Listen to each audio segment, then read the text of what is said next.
Hello, मैं हूं सूरज from AIM Rajkot. आज के इस वीडियो में हम देखेंगे एक्सपोर्ट के पेमेंट टर्म्स के बारे में। ठीक है, तो हम लोग ने अगर आपने वीडियो मेरे नहीं देखा है आगे का, आप अपना सीरीज़ आप देख सकते हो। और इस वीडियो में हम पूरा डिस्कस करेंगे कि किस टाइप का पेमेंट टर्म्स रहता है। फर्स्ट ऑफ ऑल स्टार्ट करते हैं लोकल बिजनेस से।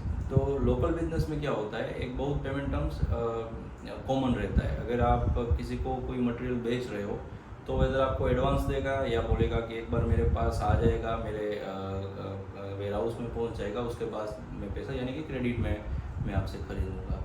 बाई चेक से देता है, कोई छोटा पेमेंट है तो कैश से भी होता है। ठीक है, तो ये पूरा बहुत सिंपल पेमेंट टर्म रहता है लोकल बिजनेस में। बट इधर हम बात करेंगे पूरा एक्सपोर्ट इंटरनेशनल बिजनेस में पेमेंट टर्म्स कैसे रहते हैं। तो एक्सपोर्ट में पेमेंट टर्म्स 3-4 प्रकार के अलग अलग रहते हैं और उसके टर्म्स के हिसाब से हमें पेमेंट टर्म्स डिसाइड करना है बायर के साथ। तो पहला उसका जो पेमेंट टर्म है, अगर हम चलो देख लेते हैं कि एडवांस पेमेंट। चलो कोई आपका बायर है, आपको पूरे का पूरा 100% एडवांस पेमेंट देने को रेडी है और आपको वो जो भी आपका कॉन्ट्रैक्ट है, जो भी आपका इनवॉइस है, लेट्स से $10,000 का आपका इनवॉइस है, तो उसके सामने वो $10,000 का आपको एडवांस पेमेंट करेगा। अभी after receive the advance payment in your bank, आपको उसको मटेरियल डिस्पैच करना है। ठीक है, तो ये पूरा हो गया एडवांस पेमेंट। आज की तारीख में एडवांस पेमेंट बहुत ही सेफ पेमेंट टर्म्स है। अगर आप किसी भी एंगल से आप देखो तो एक्सपोर्टर के लिए वो बहुत ही सेफ पेमेंट टर्म्स है। ठीक है, अभी भी क्या होता है कि 50% एडवांस बायर आपको देगा, फिर आफ्टर शिपमेंट 50% आपको देगा, या 20% आपको एडवांस देगा, या 80% आपको आफ्टर शिपमेंट देगा। तो वो हो गया पार्सल शिपमेंट, एडवांस मिला, बाकी का बैलेंस शिपमेंट आपको आफ्टर शिपमेंट मिला। ऐसा भी हो सकता है कि 50% आपको एडवांस मिला, 20% आपको ड्यूरिंग द टाइम और एक इंस्टॉलमेंट की तरफ मिला, और बाकी का जो रिमेनिंग है वो आफ्टर शिपमेंट मिला। तो ऐसा भी पेमेंट टर्म्स हो सकता है। वो आपको सेल्स कॉन्ट्रैक्ट में और बायर के साथ डिस्कस करने के बाद ही आपको डिसाइड करना है। उसके बाद एक इम्पोर्टेंट पेमेंट टर्म्स है जो काफ़ी अभी इंटरनेशनल बिजनेस में सब जगह चल रहा है, वो है डॉक्यूमेंट्स अगेंस्ट पेमेंट। ठीक है, अभी इसमें क्या होता है कि आपको डॉक्यूमेंट्स अगेंस्ट पेमेंट में बायर आपको कुछ एडवांस पेमेंट नहीं दे रहा है, आपको सिर्फ कमिटमेंट दे रहा है कि यस इतना गुड्स मैं आपसे परचेज करूंगा, यानी कि आपको कंफर्म परचेज ऑर्डर दे रहा है।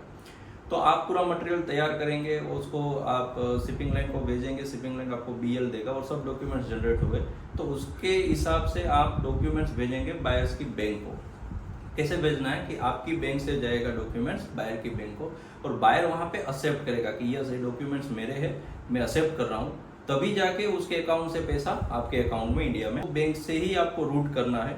ठीक है, अगर आप बैंक से वो बायर वहाँ पे डॉक्यूमेंट एक्सेप्ट नहीं कर रहा है तो उसकी जो बैंक है यानी कि फॉरेन की जो बायर की बैंक है उसको डॉक्यूमेंट्स नहीं मिलेगा। तो उसका मतलब है उसको मटेरियल भी नहीं मिलेगा। तो ये थोड़ा क्या हो गया कि दोनों साइड से 50% सिक्योरिटी हो गई यहाँ पे अपने एक्सपोर्टर की, भाई वो जो पेमेंट करेगा तभी डॉक्यूमेंट मिलेंगे। जब बायर को सिक्योरिटी होगी, जब मटेरियल रियली में डिस्पैच होगा तभी वो पेमेंट करेगा। तो दोनों साइड से थोड़ा सेफ साइड हो गया, 50% हम बोल सकते हैं।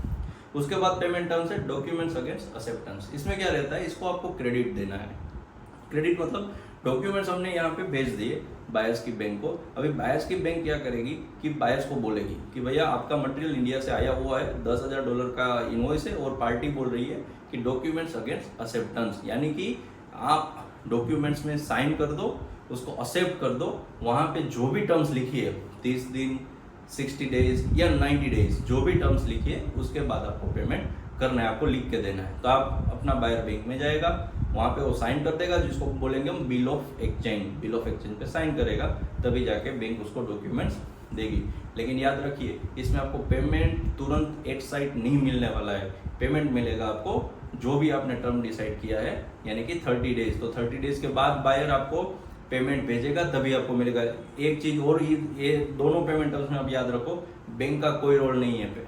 ठीक है, बैंक कुछ नहीं कर सकता। अगर बायर बोलेगा मुझे पेमेंट नहीं देना है, बैंक बोलेगा कि भाई पेमेंट तो बायर नहीं दे रहा है, हम आपको नहीं देंगे। आपको सिर्फ वो मैसेज भेजेगा कि आपका बायर अभी पेमेंट देने को रेडी नहीं है। तो ये पेमेंट टर्म्स थोड़ा रिस्की है, थोड़ा इस पेमेंट टर्म को काम करने के लिए आप थोड़ा ध्यान रखिए, और ये पेमेंट टर्म्स आप ऐसे ही बायर के साथ काम करें जो आपके वेरी ट्रस्टेड हो या आपके ग्रुप सर्कल में हो। उसके बाद अगर हम बहुत अच्छी सी पेमेंट टर्म्स की बात करें ना, तो वो बोलते हैं लेटर ऑफ क्रेडिट। तो लेटर ऑफ क्रेडिट एक बहुत वास्ट सब्जेक्ट है और बहुत सारे इसमें जो बड़े कॉरपोरेट्स है, बड़े हाई वैल्यू अमाउंट है ना, बहुत बड़ा टिकट साइज रहता है जो इनवॉइस का, वो सब लेटर ऑफ क्रेडिट के अंडर में ही रहते हैं। तो लेटर ऑफ क्रेडिट में क्या है कि वो इनवोकेबल लेटर ऑफ क्रेडिट रहता है। तो इनवोकेबल लेटर ऑफ क्रेडिट में जब वो एस्टैब्लिश हो जाता है बायर की बैंक से, तब हम न बायर उसको कैंसिल कर सकता है, न सप्लायर कैंसिल कर सकता है। दोनों की म्यूचुअल अंडरस्टैंडिंग से ही वो लेटर ऑफ क्रेडिट कैंसिल हो सकता है। फर्स्ट थिंग है, इसलिए उसको बोलते हैं इरिवोकेबल लेटर ऑफ क्रेडिट। उसमें भी दो पार्ट्स है, एक है एट साइड, एक है यूजांस।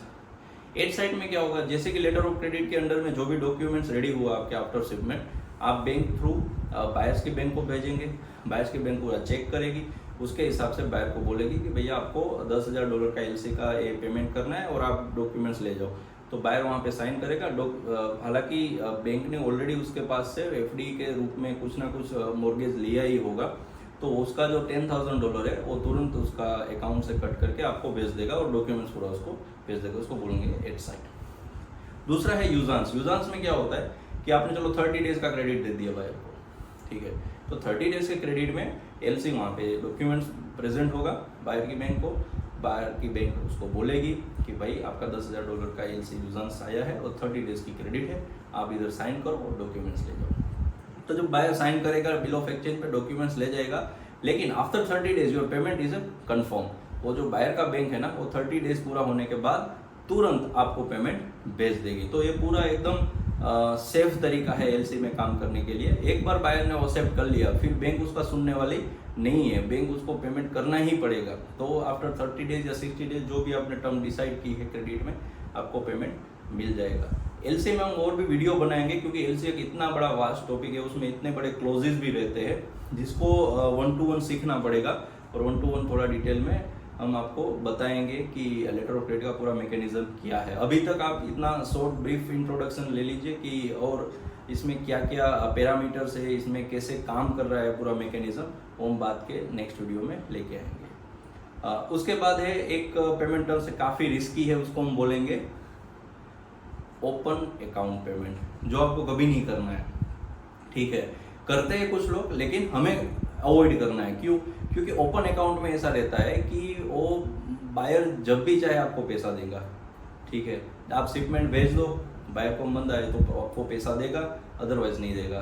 तो उसमें क्या होता है कि आपने शिपमेंट $10,000 का भेज दिया, बायर को पता चला कि चलो मैं आज मेरे पास $5,000 है, मैं 5,000 भेजूंगा, 5,000 आप बाकी रखो, क्रेडिट पे रखो, ठीक है। अभी 2 महीना हो गया, अभी बायर बोल रहा है मेरे पास $3,000 है, मैं 3,000 भेज रहा हूँ, आप 2,000 अभी बाकी रखो।